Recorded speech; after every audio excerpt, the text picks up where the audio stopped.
আমরা তো বাঙালি, আর বাঙালি মানেই 12 মাসে 13 পার্বণ লেগেই থাকে। দুর্গাপুজো, লক্ষ্মী পুজো, কালী পুজো সবই তো শেষ। এবার ভাইফোঁটা। সকাল সকাল স্নান দান করে ঠাকুর ঘরে চলে এসেছি সবকিছু রেডি করতে।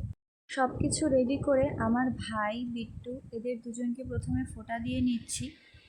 আর এই রাখি আর ভাইফোঁটার দিনগুলোতে আমার ভাই আলাদাই এক্সাইটেড থাকে, মানে ও দিদির কাছ থেকে ফোঁটা নেবে, রাখি পরবে, ওর কাছে আলাদাই ব্যাপার। তারপরে আমার পাশের বাড়ির ভাই মানে উপাংশুও চলে এসছে ফোঁটা নিতে।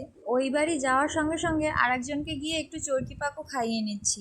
আর আমি আসার আগে ছোটদি সবটা গুছিয়ে রেখেছে, যেহেতু রাতুলদার ডিউটি বেরোবে তার কারণে আমি সবার আগে ফোঁটা দিয়ে নিয়েছি। এখানে ছোটদি আমাকে যেরকমভাবে বলছিল আমি ঠিক সেরকমভাবেই রাতুলদাকে ফোঁটাটা দিয়েছি। আর তারপর ভাই বোনদের গিফটের একটা বিষয় তো থাকেই। বড়দিও প্রথমে রাজকে ফোঁটা দিয়ে নিচ্ছে, তারপর আমার ভাইকেও ফোঁটা দিয়ে নিয়েছে। আর দেখেছো চারদিকে ক্যামেরাম্যান, ওপার থেকে রায় ক্যামেরা করছে, এপার থেকে আমি ক্যামেরা করছি।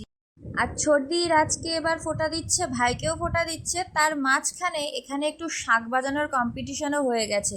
যেহেতু আশেপাশে কেউ শঙ্খ বাজাচ্ছে না, তাই ওরা দুজন ফোঁটাও নিচ্ছে, সঙ্গে সঙ্গে শাঁখও বাজিয়ে নিচ্ছে। এবার একটা হাইওয়ালা স্টাইল দেখাই, বেশ ভালো তাই না?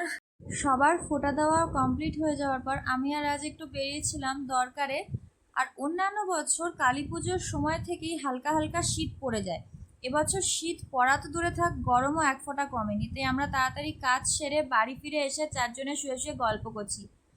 বড়দিরা এবছর একটু তাড়াতাড়ি বাড়ি চলে যাচ্ছে, যেহেতু ওদের বাড়ির সামনে অনুষ্ঠান হচ্ছে। আর রাই যাওয়ার সময় আমাকে একটু আদর করেও দিয়ে যাচ্ছে।